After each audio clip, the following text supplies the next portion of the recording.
Go ahead, Amelia. Hey everyone, my name is Amelia Watson. I'm with the Washington State Office of Public Defense. I'm part of the Parent Representation Program. I'm one of the lead attorneys here. We are the state agency that pays for attorneys and social services workers for parent defense in Washington State.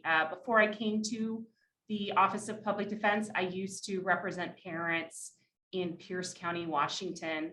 I'm also a board member of my local YWCA Olympia, and I'm thankful for their support in my race equity knowledge. I will turn it over to Dr. Harris. Good afternoon, and thank you all for coming. I'm Marian Harris. I am a professor in the School of Social Work and Criminal Justice at the University of Washington, Tacoma. And I'm also in a new job at the university. I am the interim vice chancellor for equity and inclusion. And I actually started my new job on October 15th. By way of background, I'm a social worker. And long before I moved to Washington State, I lived in Chicago for 12 years.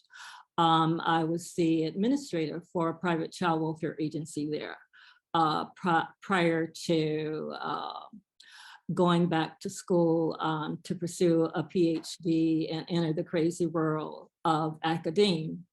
But many years ago, in fact, my first job after I received my MSW, I worked for the Children's Home Society of Florida as a social worker. Children and families are near and dear to my heart. It's my life's work. I advocate for kids and families in terms of race and equity work. This is my life. It's a part of my everyday persona. But I also have done training around anti-racist work, around diversity, equity, and inclusion. In terms of child welfare, I'm known for my work regarding racial disproportionality and disparities in the child welfare system.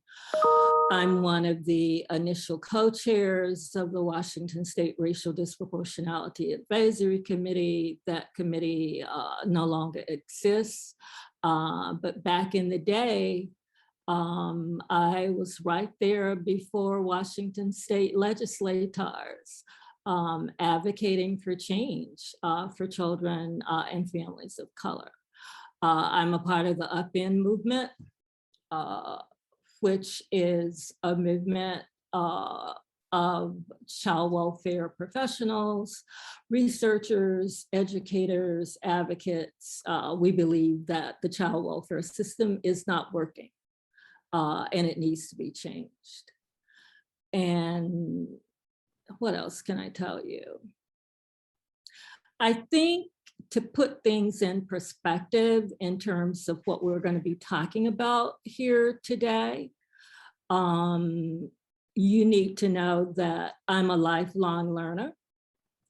We're going to be talking about race. We're going to be talking about racism. We're going to be talking about engaging families of color. How do we engage those families? I don't know everything that there is to know about this work. As I said, I'm a lifelong learner. And so I have biases, I have prejudices.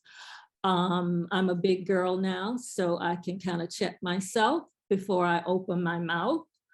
And I will call people out. I'm not going to call anybody out in this workshop, but I do call people out at my place of work because we're training social workers. And if you don't let people know, you don't say that. Do you know that's offensive?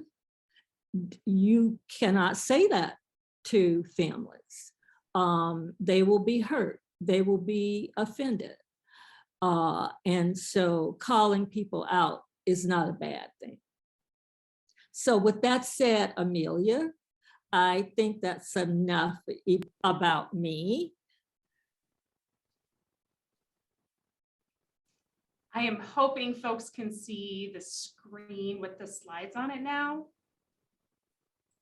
You are good to go, Amelia. Great.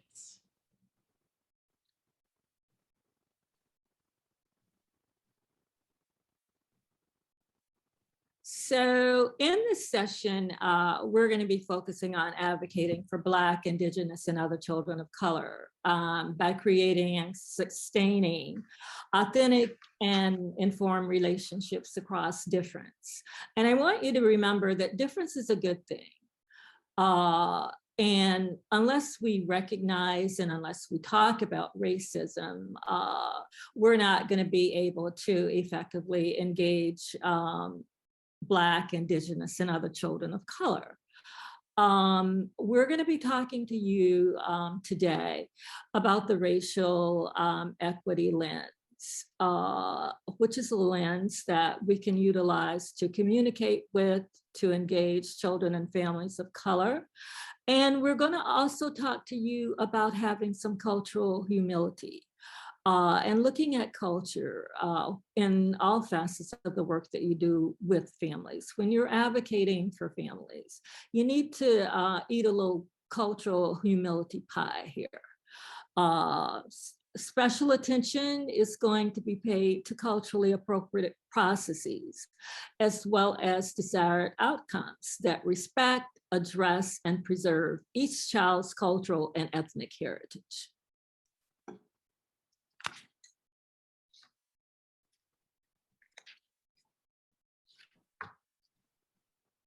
Amelia, would you move to the next slide, please? So we have three main learning objectives. We want you to learn, as I stated, about the racial equity lens, how to utilize it in advocating for Black, Indigenous, and other children of color. And we want you to learn how to work across difference, to find common ground, to achieve equity when advocating for children. And then learn how to address implicit and explicit bias. And in addition to talking about implicit and explicit bias, we're also going to talk about visibility or exposure bias during this session.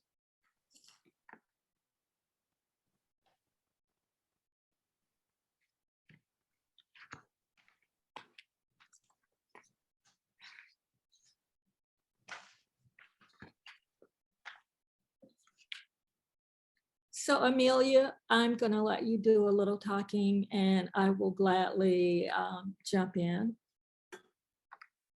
Thank you. Sure. So we wanted to start off with some definitions. So we were all thinking about these from the same space. And so when we're thinking about these terms and definitions today, the first definition that we're thinking through is race. Race can be thought of through a social construct by which society recognizes, defines, and assigns individuals to certain groups. We also think of racial formation, which is a socio-historical process by which racial identities are created, lived out, transformed, and sometimes destroyed. For example, prior to designing and implementing the reservation system in the latter part of the 1800s, Indigenous people were identified by their different and distinct tribes. However, federal policy established one single group of the creation of the reservation system, i.e. the Native American. The focus of racial formation is on the different ways that race is socially constructed in our society. And that social construction can look different over time. Race is used as a way to get, keep, and acquire additional power by people in dominant groups. Race is firmly implanted within all institutions, organizations, and systems in the United States, including the child welfare system. When we talk about racism today, we're talking about the systematic subjugation of members of targeted racial groups who hold less socio-political power and or are racialized as non-white as a means to uphold white supremacy. Racism differs from prejudice, hatred, or discrimination because it requires one racial group to have systemic power and superiority over the other groups in society. Often racism is supported and maintained both implicitly and explicitly by institutional structures and policies, cultural norms and values, and individual behaviors. One example of racism is structural racism, which can show up as the historical, social, political, institutional, and cultural factors that contribute to legitimize and maintain racial inequities. Structural racism is not something that is a few people at work or institutions who choose to practice it. It's a confluence of racial concepts and theories that control our economic, political, and social systems. It's baked in to the system. For example, it's baked into the child welfare system. Culture are the languages, customs, beliefs, rules, arts, knowledge, and the collective identities and memories developed by members of all social groups that make their social environments meaningful. When we discuss ethnicity, that denotes groups that share a common identity-based ancestry, language, or culture. It's often based on religion, beliefs, and customs, as well as memories of migration or colonization. And cultural humility is a concept that when one maintains an interpersonal stance that is open to individuals and communities of varying cultures in relation to aspects of the cultural identity most important to that person. Cultural humility can include a lifelong commitment to self-critique about difference in culture and a commitment to be self-aware and actively mitigate power imbalances between cultures.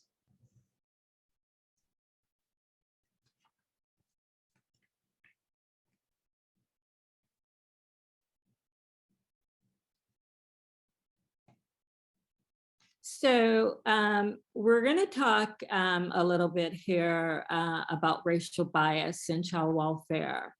And after I talk a little bit about that, we're going to show you a couple of videos. There are three types of bias that I want to talk about. And the first one is explicit biases. These are attitudes and beliefs that one has about a person or a group that are at a conscious level, and they are very overtly intolerant. An individual, it could be me, it could be you, it could be somebody else, is fully aware of his or her explicit biases. And these biases are often associated with racism. On the other hand, implicit biases are unconscious. They are unconscious attributes of certain qualities to a member or a particular group. A belief or an attitude that affects our understanding, our decision-making, our actions, and it exists without our conscious awareness. So these are in our unconscious. We're not aware of these. Although implicit biases can occur at the individual level, they often occur at the systems level via practices and policies applied to certain groups of people. For example, child welfare policies and practices. And then let's talk a little bit about what we mean by exposure bias. Exposure bias refers to the increased exposure of families affected by poverty within social service systems. And what we're talking about here is typically some problems that families have, we keep private. For example, if I ran out of money, and I hope I don't, but if I did, I would not go to a public social service system. I have a family, and I would contact my family members if I needed financial help. But the families that we're talking about, families who are involved with the child welfare system and with other social service systems, we're talking about people who are poor. A lot of these families are in poverty, which means that if they don't have financial resources, they are going to some public entity and seeking some type of economic help. And a lot of these families seek temporary assistance to needy families. And they get that via the state public agency. And then what about families who need economic help and also need assistance from child welfare for some reason or another, or families who need mental health services? And again, we're talking about poor families, which means that if you are involved with economic services, with child welfare, with mental health or juvenile justice, that's already 4 public social service entities that you are involved in, which means that you are visible, you are exposed, which means that you're subjected to bias. And that's what we're talking about here. Historically, Black families, Indigenous families, Latino families. These are the families who tend to be more involved and exposed with the social service systems than white families.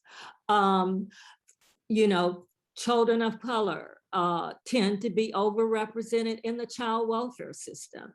And if you trace the history of child welfare and children, separation of children, Black children have been separated, if you go back and look at them since slavery time. They were separated from their families. And of course, we didn't have a child welfare system back during that time. But all I'm saying is that there are certain families that are more exposed or out in the public eye, and that is exposure or visibility bias. And so we're going to show you 2 videos right now to help you reflect more intensely on the concepts of bias. What's up, everybody? I'm Dr. CI, and I am back in the building to have a conversation with you today about implicit versus explicit bias. Now, we've already had conversations about unconscious bias, so why am I back in the building having this conversation again? It is because I was working with a company the other day and I saw a module on implicit bias, and it was hot garbage, y'all. I had to wash my hands of it as soon as I was done watching it. And I'm gonna tell you why. Because what it did is it didn't distinguish the difference between implicit and explicit bias. So I'm gonna do that for you.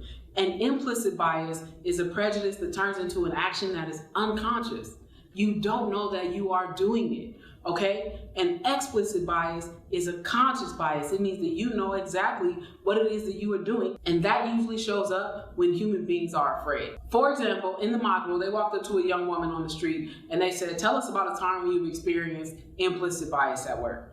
And she said, well, I work in a warehouse, and I had a manager who would never subscribe me any hard work. And when I went up to him and asked him, why don't you give me the same amount of work? He said, because I don't believe that women can lift heavy boxes. And she said that was his implicit bias. No, that is explicit. He knew for a fact that he didn't believe that women could lift boxes, therefore he prevented her from lifting boxes. Now, if she had went to him and he involuntarily said that he didn't realize he had done that, then it would have been unconscious.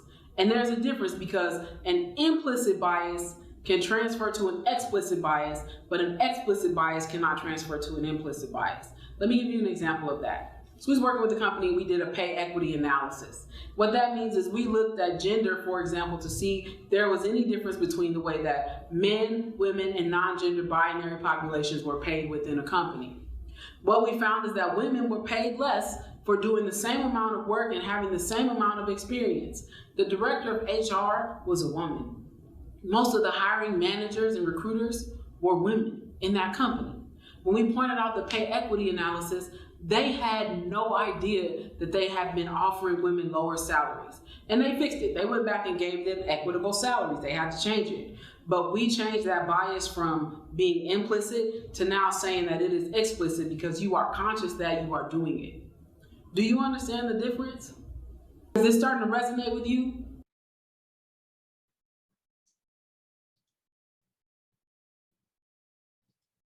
Talk about bias, people often get uncomfortable. The most difficult people to teach fairness to are people who value fairness the most. People who really care about being fair often can push away the idea that there's unconscious bias most vigorously. Talk to a group of people who aren't really in the business of valuing fairness, and you can get a lot further along because you don't have to convince them that unconscious bias actually exists. So fair people, fair-minded people, people who care about egalitarian values, those individuals actually have the most difficulty with unconscious bias. Not so much that they are more biased, but they are less willing sometimes to accept the notion that bias exists and that we all have it. Now, what's interesting about unconscious bias is that it doesn't automatically make us bad people. What it does sometimes is make us do things that don't align with our value system. And the most intelligent people out there are best able to rationalize their decisions that are actually based on unconscious bias and make it seem as if they're based on something else.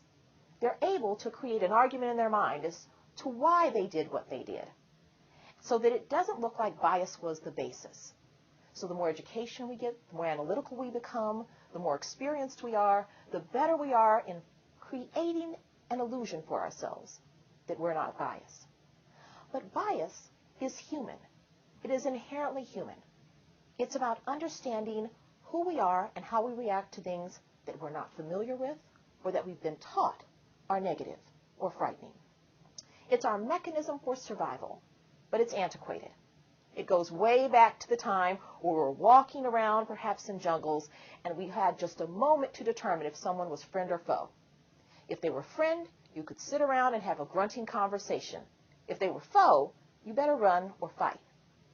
In a global society, that type of behavior no longer applies. We can't get along that way anymore. We have to become broader in our perspective. But we still have these antiquated notions of how to protect ourselves. And we have to let those go. Those are our unconscious biases. They no longer serve to protect. They now serve to divide. And it's what we don't want.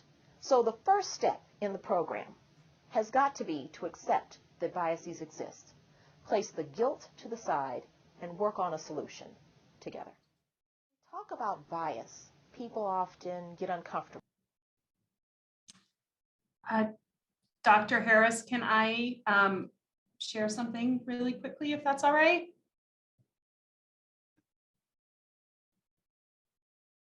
One of the things that I was going to mention is there is a pretty powerful writing called Implicit Racial Bias in Public Defender Triage that I had an opportunity to read a number of years back, and it talks about how implicit racial bias can show up with public defenders because of the reality of being in very fast-paced settings and having to make decisions quickly. And it was something that made me pause and think about how our program is set up, and that our attorneys need to do referrals to get an independent expert or to get an independent social worker on their cases. And that is just based on the attorney doing it. They don't do it on every case, and they make decisions about which cases to have it on. And I think that that article for me has been really helpful in thinking through examples of how implicit bias can show up with parents' attorneys. And it's something that I've really started talking with our attorneys about and trying to help them think through.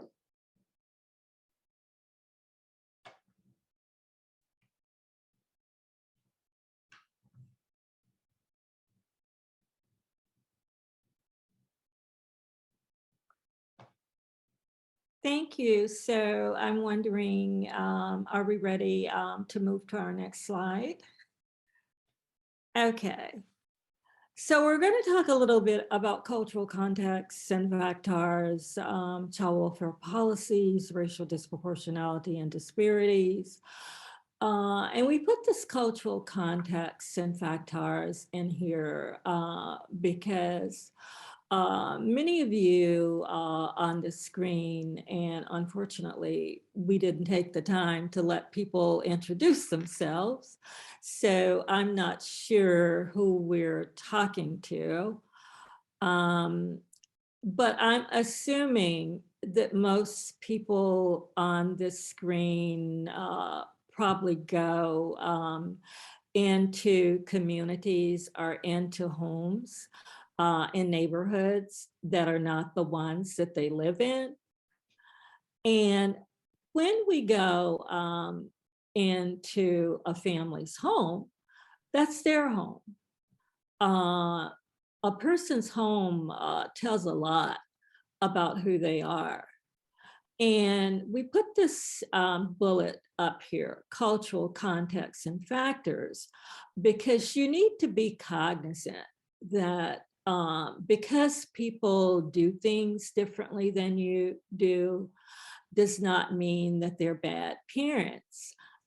For example, people who identify as Black, who identify as African American, American Indian, or Alaska Native, Latinx. It is not uncommon for the parents, the grandparents, and the great-grandparents to all be living in the same house under the same roof.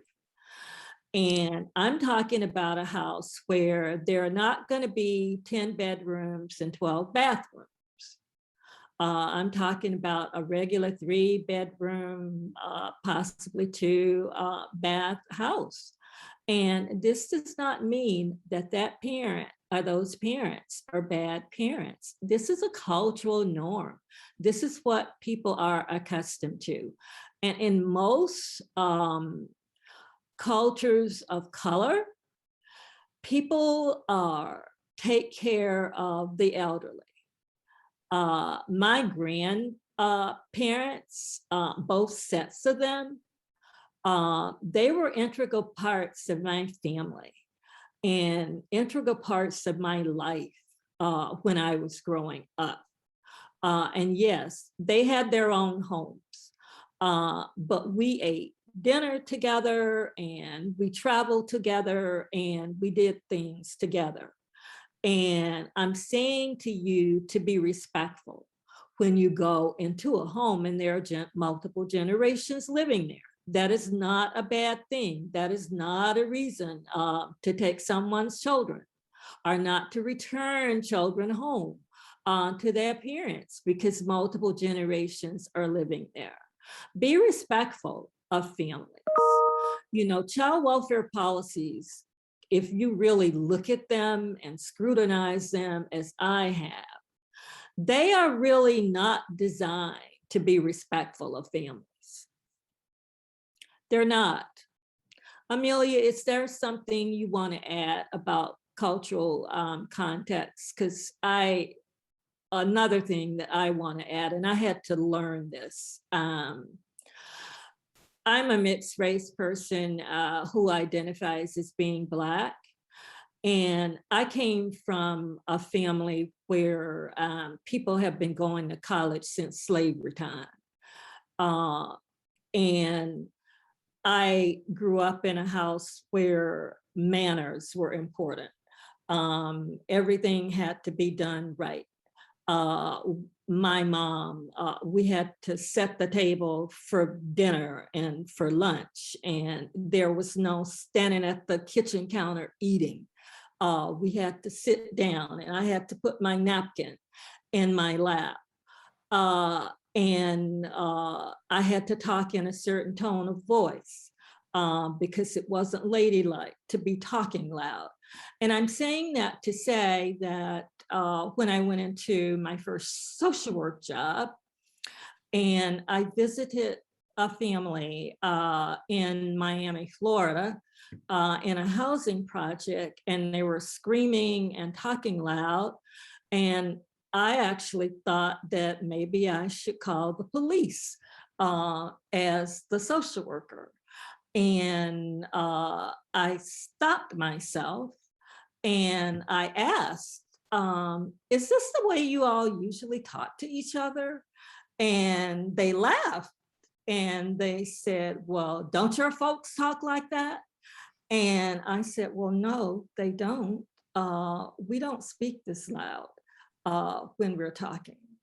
And they let me know this is what we do in our family. And I'm saying that to say that difference is not wrong. Yes, thank you, Dr. Harris. I'll just add, when I started representing parents in Pierce County, there were some spaces of learning for me that I started realizing pretty quickly that parenting looked different and that I had blind spots that I needed to address to start supporting the BIPOC parents that I was representing in Pierce County. And when I think about parenting, I think about it through this kind of social construct of the Constitution, either children are safe or not safe.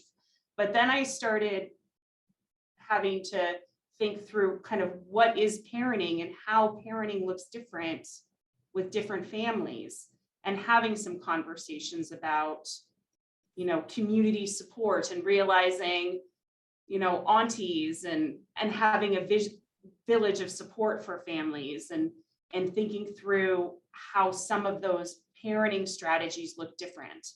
And a recent example that one of our attorneys mentioned to me was she was having a conversation with a social worker about how visits were going for her client.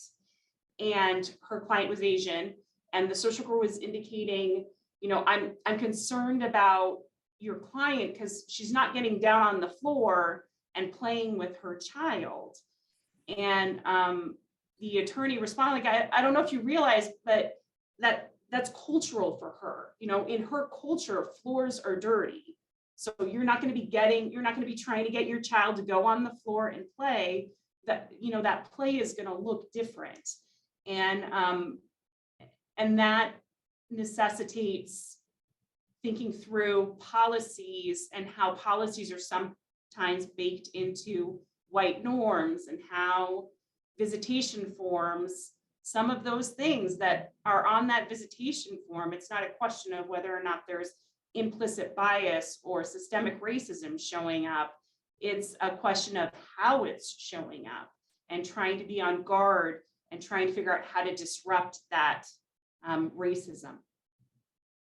Another thing that I had to learn as a social worker was the fact that some people spank their children as a mode of discipline. My parents never hit me.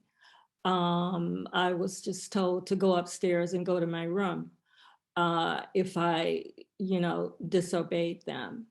And a lot of families, especially families who identify as African American, spank their kids, and not spanking to the point that they are physically abusing their children.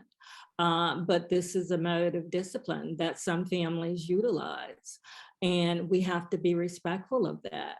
And no one here is going to say that you're going to allow, or if you know that a child has been physically abused, not report that to Child Protective Services. But discipline in and of itself is not a reason to remove children or a reason not to return children to their families.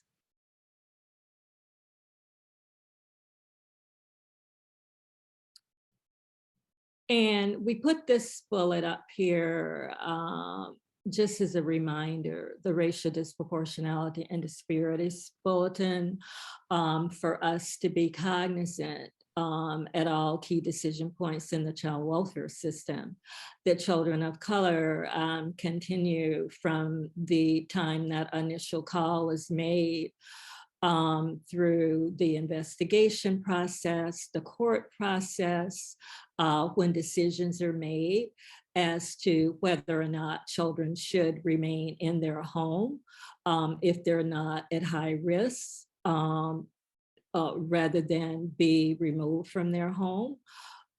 Through the court process to pathways to exiting the system. Children of color tend to have poor outcomes. Once they come into the system, they remain into the system longer. It's harder for them to exit. And we need to be cognizant of that. We always need to remember that the first permanency goal for all children is family reunification.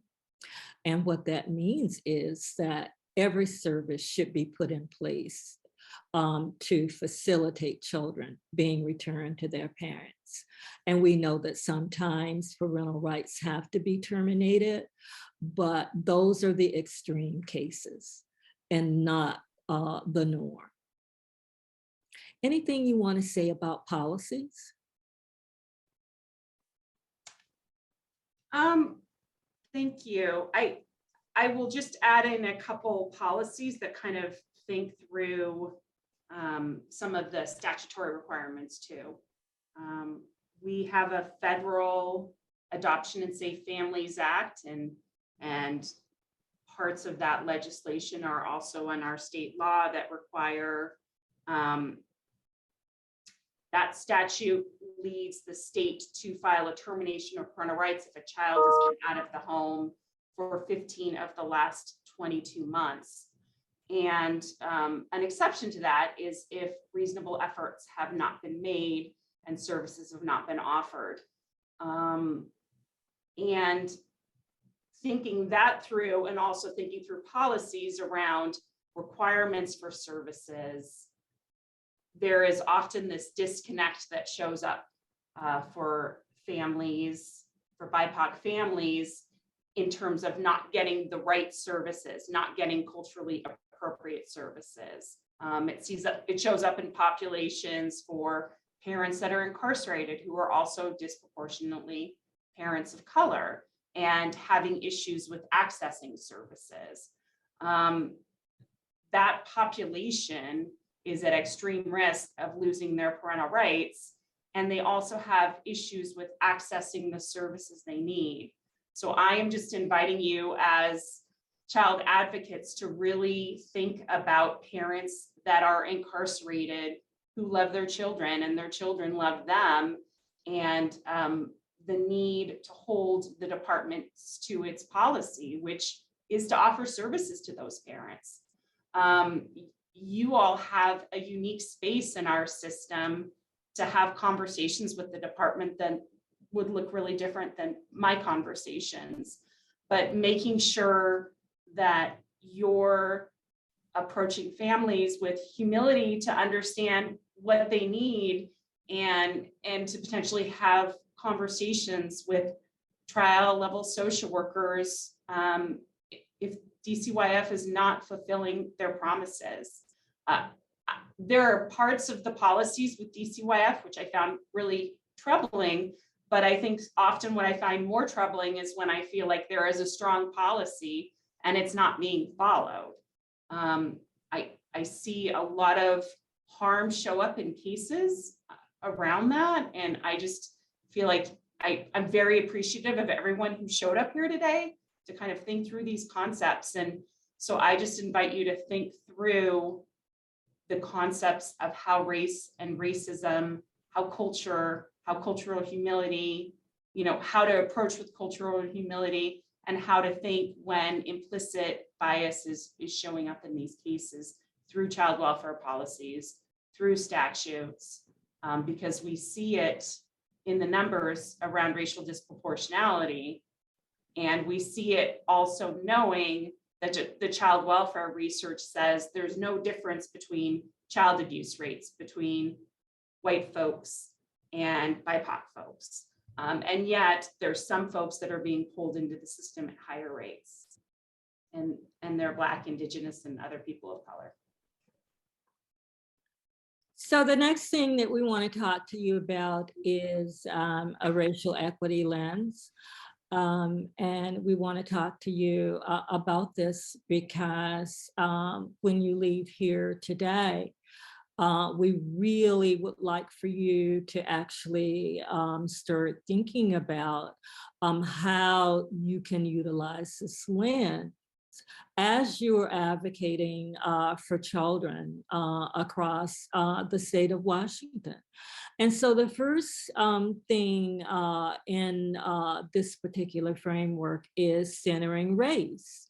And what we mean here is that this is a filter that you need to actually think about and focus on the critical need to address race intentionally and explicitly. You need to talk about it. You need to think about it, but you should not think about it so much that you are immune to other factors that are going on. We also need to look at broader issues. We need to look at other dimensions of diversity. For example, gender identity, ability, age, again, and we're saying that not only should you look at race, but also look at facets of diversity. And then entering access, what are we talking about here? This is a filter that's here for you to look at. Who are we including? Who is participating? Who's getting services? Who's being denied services? And you as advocates, you need to be advocating for every child that you are working with to get every possible service that this state has to offer. That is your ethical responsibility. To make sure that children get programs, that they get resources, that they are allowed educational opportunities. And you need to be consciously and unconsciously aware of that in a lot of these social service systems, there are gatekeepers. There are people who are keeping children out.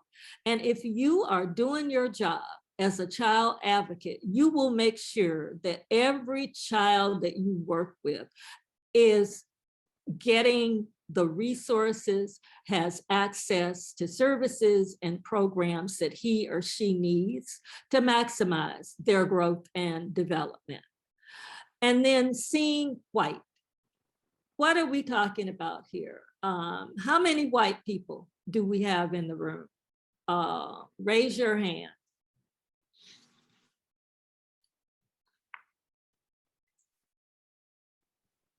Amelia, how many white people are in the room? I see the hands going up. It looks like 4 folks have raised their hands. All right. 5, 6, 7, it's going up. I see 1 clap. It's all right to be white. That's not what this slide is about. This slide invites you as child advocates to critically examine color, culture, and consciousness. That is the legacy of white colonialism. It means that you need to start looking at children of color not as the other.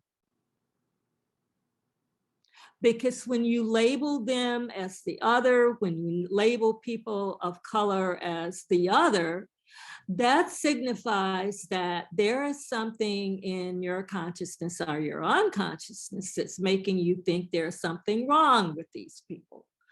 And that's not necessarily the case, all right?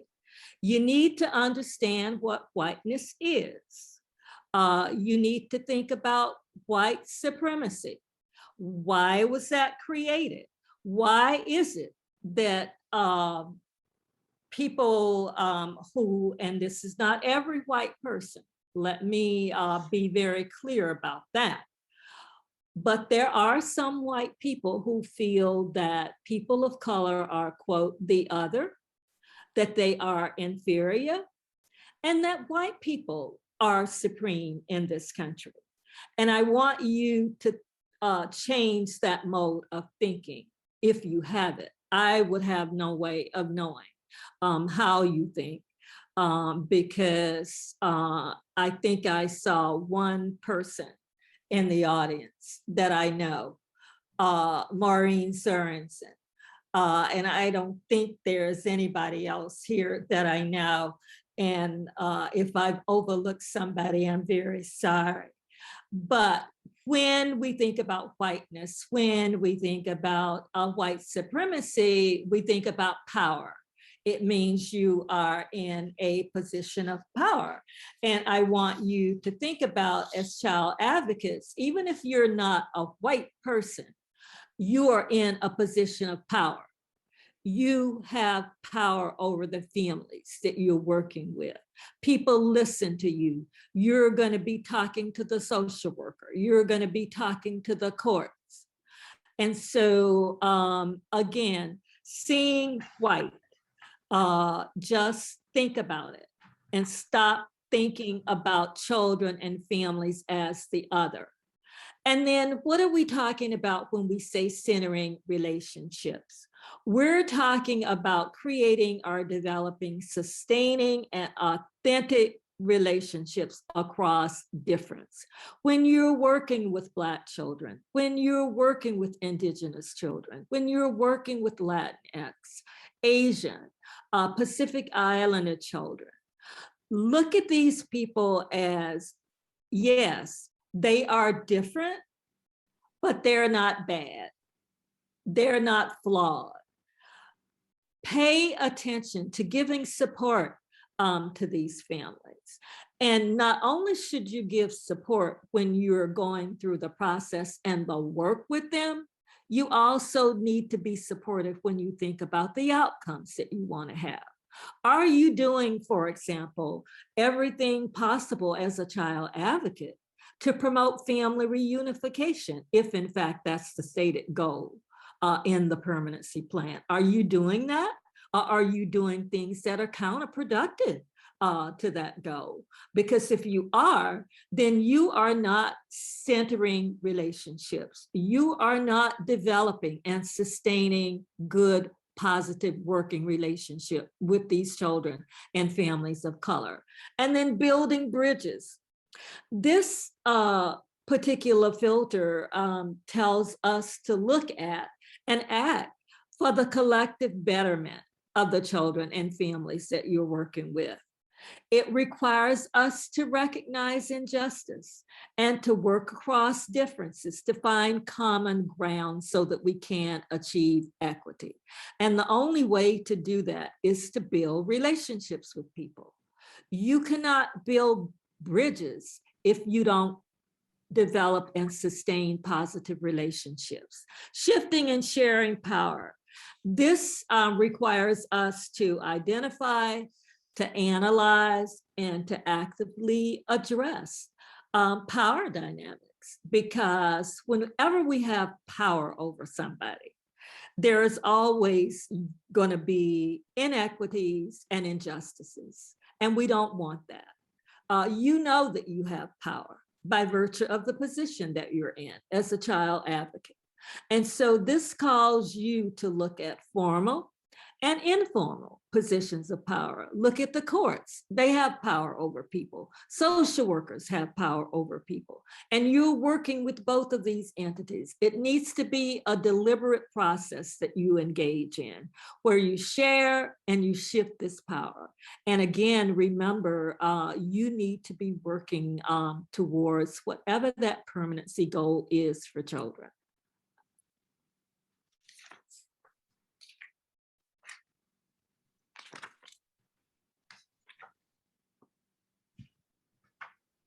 So we put this slide up here just as kind of a reminder about the numbers of children in care, and to just remind you, and these numbers are the most recent federal numbers, percentages of children in care. And basically, if you look at these numbers, for example, white kids, 44%, Black or African-American, 23%. If you just really look at that and don't know what you're looking at, you think, oh, great, the number of African-American children in care has declined. Well, let's put that in perspective. people. This is not a good look. What African American or Black children, even though this percentage of kids in care is 23%, these children only make up 15% of the population in the entire United States, which means that this is still a very high number. It means that they are still disproportionately represented in the child welfare system. And we want you to be cognizant of that. So I think we can go to the next slide. And I'm gonna let you talk and I will jump in. We're gonna talk about poverty and child welfare decision-making, child neglect, visibility bias, and I kind of brought this up when I was talking about bias. I talked about exposure bias. So I'm gonna let Amelia talk about poverty. Thank you, Dr. Harris. Sure. There are approximately 11 million children living in poverty in the United States, and poverty rates tend to be higher for children of color who are disproportionately represented in our child welfare system. That looks like 1 in 7 children, who make up almost 1/3 of all the people living in poverty in this country. This is the main reason that children and families become involved in the child welfare system. That being neglect, which is approximately 60% of the cases. However, neglect is not the same as poverty. Poverty is not a reason to remove any child from his or her home. And the term neglect is this ambiguous term. There's several types of neglect, including emotional, medical, such as delays in seeking medical care for a child because of lack of health insurance. Another form of neglect could be food insecurity, repeated failure to attend school.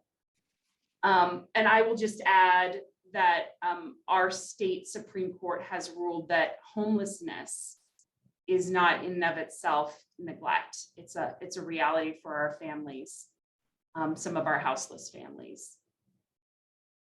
Visibility bias has been identified as a reason that there are high rates of reports to CPS by mandated reporters. I think when I started working in child welfare, something I quickly realized that was showing up was I was hearing reports in my family, with my friends. They were the types of things that I saw in allegations for petitions for dependencies. I think what was different for the folks that I saw was they were not growing up in poverty. They were not coming to the attention of CPS and mandated reporters. And I think visibility bias is one of those things that really hones into that. According to the view of visibility bias, because some African American and American Indian families are more likely to be poor, they're also more likely to be exposed to mandated reporters as they turn to public social services for support in times of need. And I think that's especially been the case during COVID. Problems that most families keep private become public as the family receives TANF, seeks medical care from a public clinic, or is living in public housing. Poverty is not the cause of neglect. However, findings from several research studies revealed that maltreatment occurs disproportionately among poor families.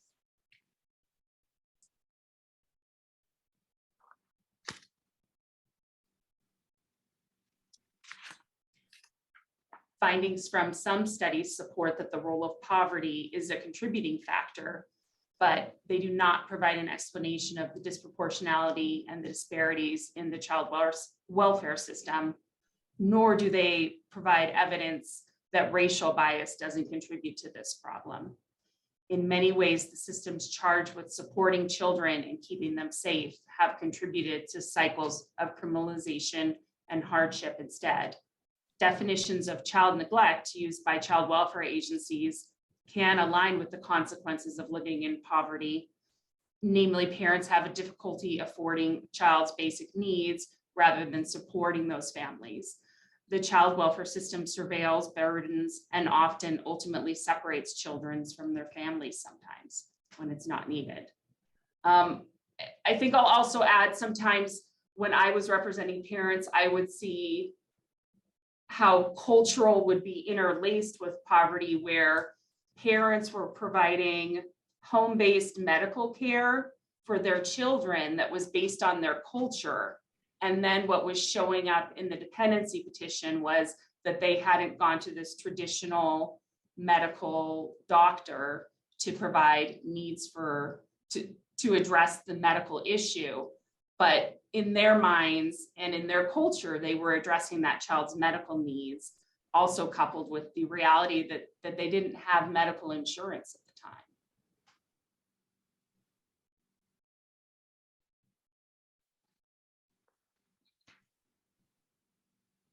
Should I go to the next slide, Dr. Oh, Hurd? yeah, sure.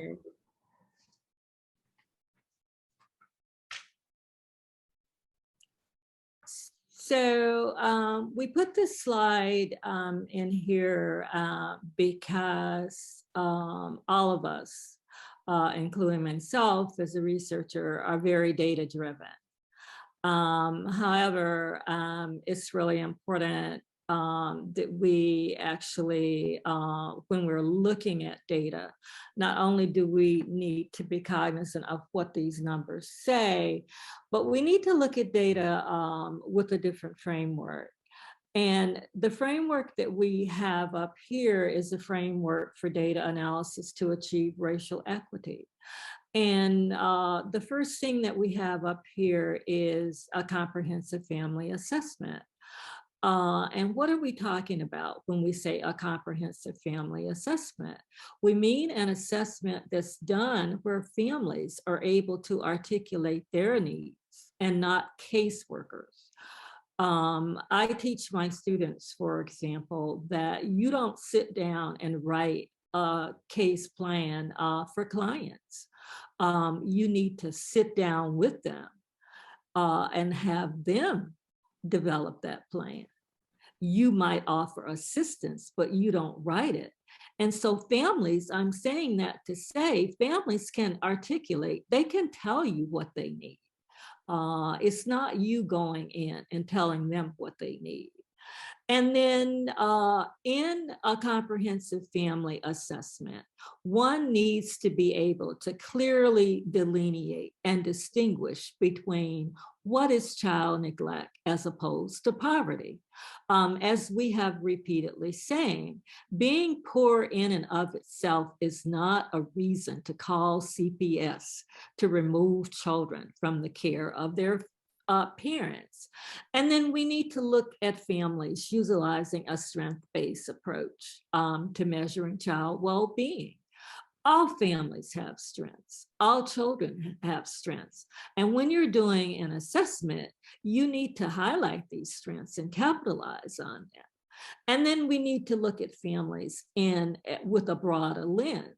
Power, privilege, oppression, and racism. How have these bigger systems issues impacted children and families of color?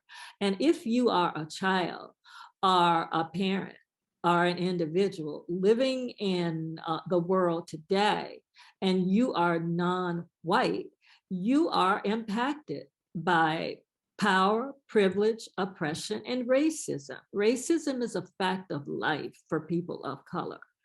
And then look at, when you are assessing, what economic and other supports are needed by children and families. Do families need family counseling or family therapy? Take a look at that. If it's a parent who is struggling with substance abuse issues, can you find a reputable substance abuse treatment facility? I know that they're far and in between. We don't have a lot of what I consider good substance abuse treatment facilities, but that's something that's needed by a lot of parents. Even parents who are incarcerated need that type of service.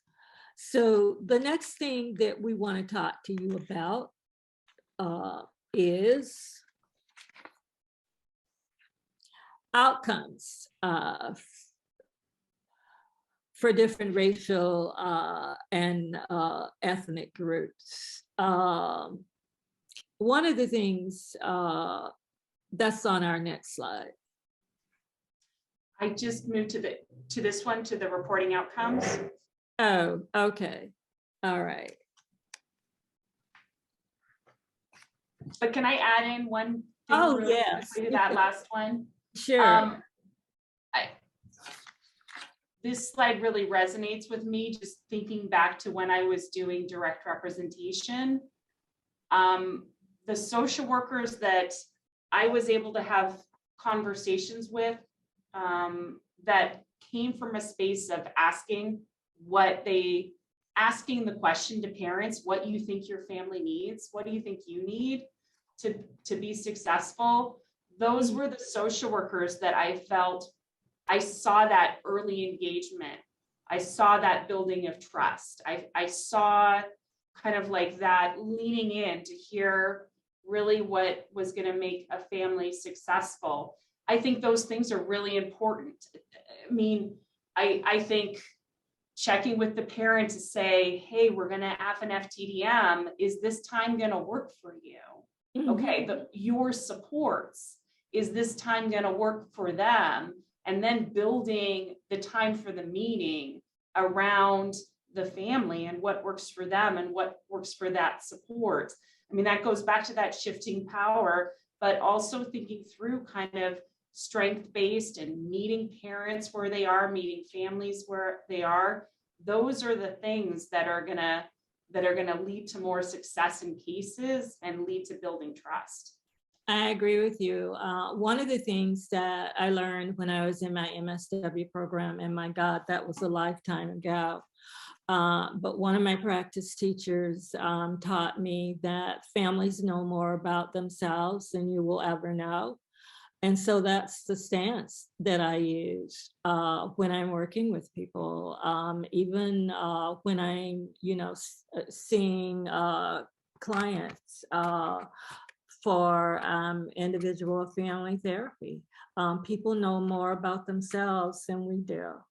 And it will behoove us to sometimes just listen and hear what they have to say.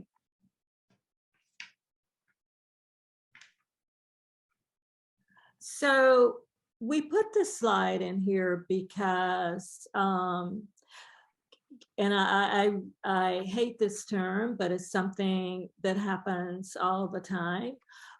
We tend to blame the victim. And what I'm talking about is we blame families because they're poor. It's their fault. If you would just get a job, you wouldn't be poor. Well, people don't just go out and get a job. If you knew how to parent your kids, we wouldn't have to take them away from you. Nobody comes into the world knowing how to parent. I mean, I certainly didn't. It was one of my lifelong goals when I was a little girl growing up that I wanted to be a mother. And I tell people when I'm dead, I don't want you to say I was a great social worker. I want it to be said that I was a good mother because that's my greatest joy in life. And I'm saying that to say nobody comes into the world knowing how to be a parent. I had to learn how to be a parent. Fortunately, I had a mom and grandmothers and a father and a mother-in-law and all these people who could teach me what I needed to know. But a lot of the parents that we work with don't have those supports, but yet we blame them for the problems that they're experiencing, and rather than providing support. So when we're looking at data, we need to stop blaming the victims because people are not poor, but nobody wants to be poor. If we took a survey of people across the world, nobody, if you ask them, do you want to be poor? no one is going to answer yes. I would bet my life on that. And I'm saying that to say, stop blaming the victim. We need to look at racism and structural racism, and how has this contributed to families and children becoming involved in the child welfare system. And when we present data about people, we need to present it in very respectful ways. We don't identify people when we present data. When I do research studies, I don't call anybody by name. No one will know who the family is that's agreed to be in my research. And disaggregation of data, it means putting it in forms so that no one is identifiable. We break it down into categories, into subgroups that are meaningful to us in terms of, sometimes I break stuff down based upon geographical area, census tract area.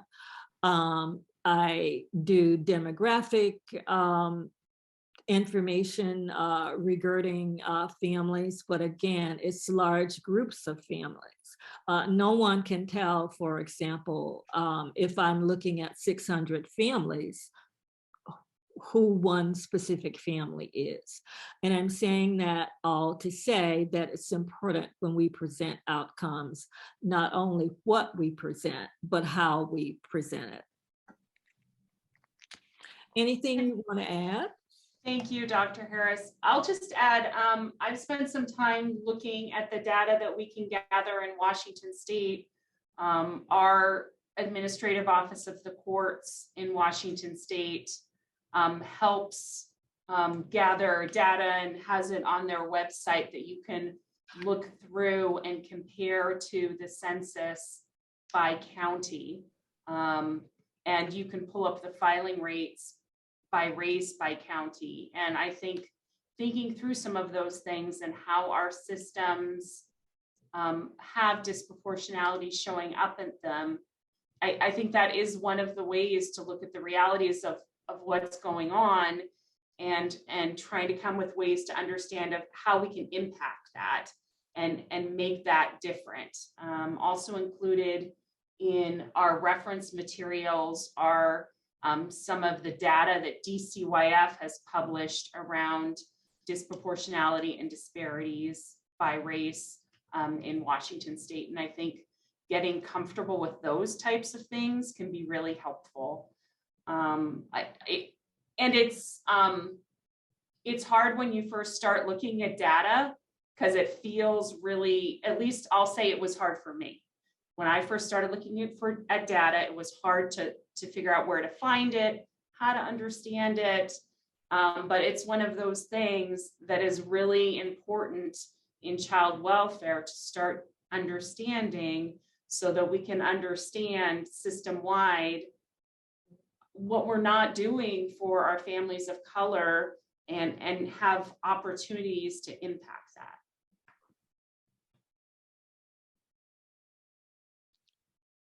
So the final thing that we wanted to talk with you, and then we'll open up the floor for questions and discussion.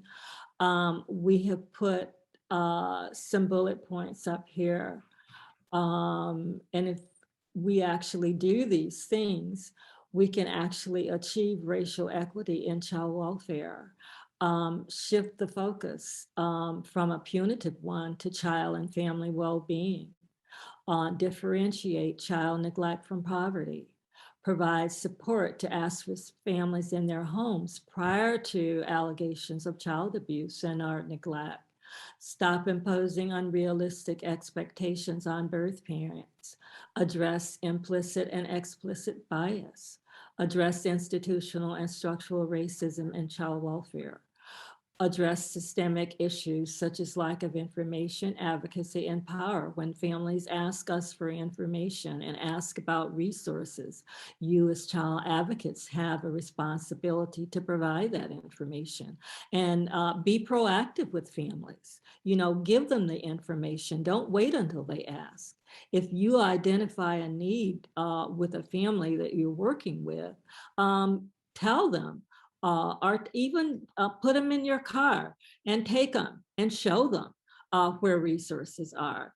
And then respect and utilize family as defined by diverse ethnic and cultural groups. And remember that family means different things to different people. This ends our presentation. We have provided you with a long list of references. These are excellent resources. We encourage you to read them when you have time. Maybe you have time. I certainly don't. But I'm up at night reading because I'm a lifelong learner. So this ends our presentation. We will open the floor up for discussion and questions, comments.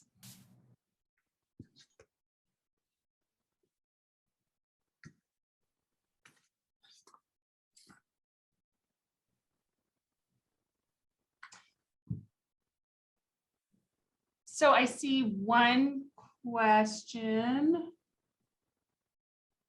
Are people writing in the chat box? Yeah, so there's a question from Mike. Thank you for the question. Do you advise white causes like me to ask directly how oppression and racism have impacted a family situation? Couldn't this be triggering?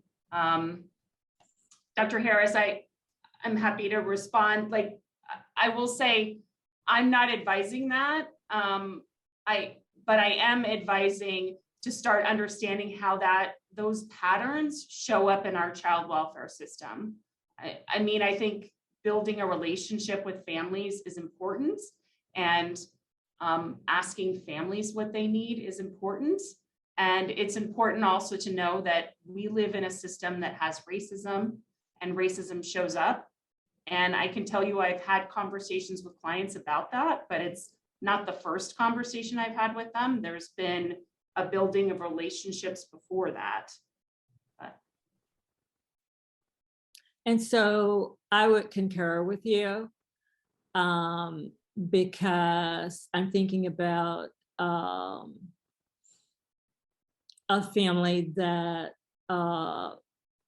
I'm not their social worker, I'm not their therapist, I'm actually the expert witness for an attorney who's working with this family. But I have met the family, and I had probably 6 or 7 meetings with them before I brought up racism in child welfare. And they were comfortable with me at that point talking about it. And so, as I said, I'm concurring with Amanda. I talked about you establishing a relationship and building bridges with families. You really need to know the family.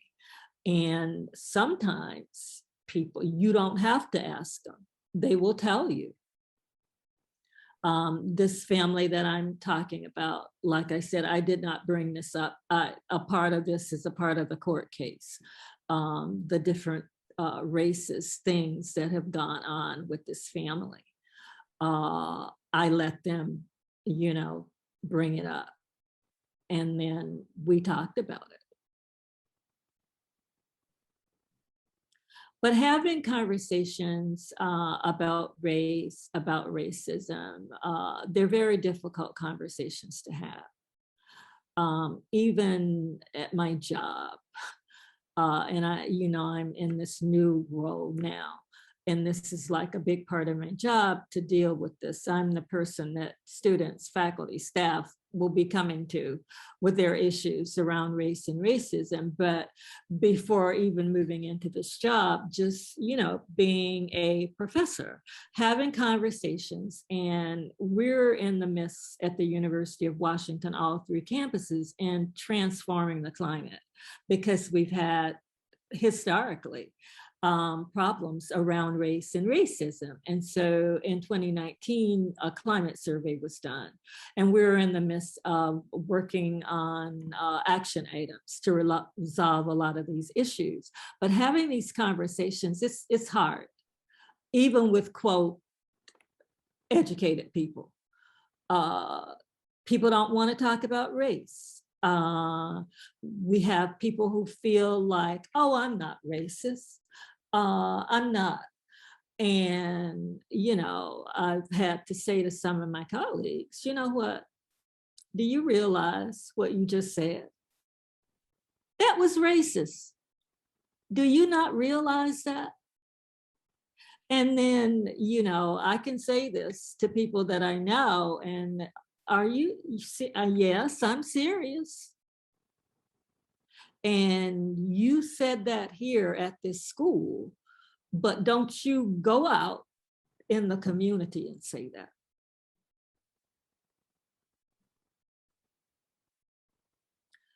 And so it's difficult. You know, we have in social work, we teach diversity classes for students because students are going to work with people who don't look like them. They're going to work with people who've come here from other countries, and they need to know how to be respectful, how to, you know, you don't just barge into somebody's home because you're the social worker. Did you ever think about knocking? You know, I tell students, do you have manners? You don't go into somebody's home and call them by the first name. A lot of people get offended. It's something I don't do. You know, people have to give me permission to call them by their first name. And I didn't learn this in a textbook. I learned this in my family.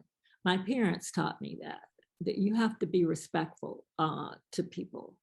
You don't know this person. In all probability, if it's someone older than you, they're going to be offended. You're a child. You don't call them by their first name. And that's something I'm very cognizant of even today. I get permission before I call somebody by their first name. Other questions? Because I'm terrible about checking the chat box. May I ask a question? Sure. Dr. Harris, I wonder if you may be able to comment a little bit on one of the things that I'm noticing more and more is that a lot of the children that we're serving, and particularly the families too, don't fit as neatly into those 5 or 6 racial category boxes that we see on forms, that we're seeing a lot of mixed race youth and children in particular. And I'm just wondering if you could comment on. So one of the things that I teach my students, because I do a little test for students in my class in practice, I have students, I tell them, look at me and tell me, what do you see? And students, African American. And then I tell them to shut up. And I say, you know, you really have got this all wrong. There's nothing in my background that traces back to Africa. None of the people in my family came from Africa. And the lesson that I teach my students is you have to ask people who they are. I will ask families, please explain to me how you identify yourself. And people will tell you. You cannot look at somebody, Ryan, and assume who they are. And I tell students, social work students, you are writing reports about families. For the courts, these reports will live on after you've gone on to another job. You need to get it right. And, you know, these census categories, they're just so off. They really are. because the census wants to put us all in a neat little box, and it just doesn't work that way. And so the best thing is to ask in a respectful way. Would you mind sharing with me your ethnic background? And most of us are proud. I'm very proud of who I am. I'm proud of my grandparents and my great-grandparents. And I have no problem in telling people my family background. But whenever we assume, we always get it wrong. Can I add something, Dr. Harris? Yes. Mm-hmm. I think that's a really important piece. I will say we at OPD, one of the things that our attorneys do is they report their caseloads to us, and one of the things that it asks is it now asks for race, and we had to have some conversations with folks when we shifted to that about like I'm not sure I'm comfortable having that conversation, and the need to figure out how to get comfortable with being uncomfortable, so that you can hopefully get to a space where you won't be uncomfortable asking about race and how someone identifies racially or ethnically. And then I'm also just reflecting on a case that one of our attorneys recently had where the parents were Czechies, which is not on a set, it's not in the census data, but she realized I have a parent that is Czechies. What does that mean? And having to drill into learning more about that culture and ethnicity so that she truly understood and had a relationship so she could support her client in the court process and support what her client needed. So I see a question in the chat box. Is it racist to ask for someone was born? No, it's not racist. The one thing that I was going to add to this conversation is I don't typically ask people about race. I ask them to tell me what your ethnic background is. Tell me how you identify yourself, because I hate the word race because it's a social construct. It's not a biological one. And so I just, and I've never had somebody get offended when I ask them to say, how do you identify? And I've done that with white people. I've done it with people of color, because most people are proud of their background and their heritage. I will say in dependencies, I have never had to have I've never necessarily asked one of my clients where they were born. I will say I've represented undocumented parents, and I would feel uncomfortable at times if my client was being asked some of those questions. We have some counties where we've had to deal with clients that were undocumented being asked about their status, and it being a safety issue, and it not, from my perspective, not being relevant to whether or not they can parent their kids. So I do want to add in that little piece. And so for me, because I spent several weeks, when was it? It was before COVID in 2019 at the border, working with immigrant mothers and children. I did psychologicals. And so asking people, they had to tell me where they came from, because I needed to know why they were coming, why were they seeking asylum? And so that wasn't an issue. But with that being said, certainly if I were in an agency here in Washington State, it would depend on the need to know.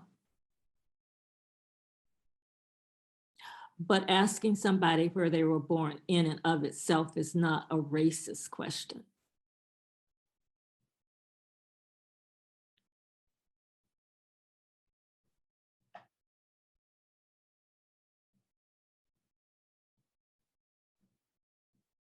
I'm not sure if everyone saw Zia Freeman's comment, which I Yeah, think, I'm reading it right now. yeah. It says where they are born is just one piece of the story anyway. They may have been born somewhere and raised somewhere else where their true identity was developed. Having worked in international adoption for many years, this shows up often. So thank you for that comment. Yeah, I have a close friend who's actually Korean American, who was adopted by a white family here in Washington State, and her entire life. And she had great parents and, you know, a great family life, but she longed to find her birth mom. And she did that several years ago. She just had that desire. She felt like a piece of her was missing. Amelia and Dr. Harris, I want to thank you. Because of the moving, I actually have the next speaker like lined up and ready to go. So well, it's time for us to shut our mouths and get off of here. Oh, well, I want to thank you so much for taking the time to come and present to our advocates. And thank you for sharing your wisdom and all the information that you did. It was our pleasure to be here, and you know how to find us. Yeah, please reach out. Thank you for coming. Did we put our email addresses on? I can't remember. I will make sure that we include those. Yeah, if Thank people want to connect with us outside of here, we're open to that.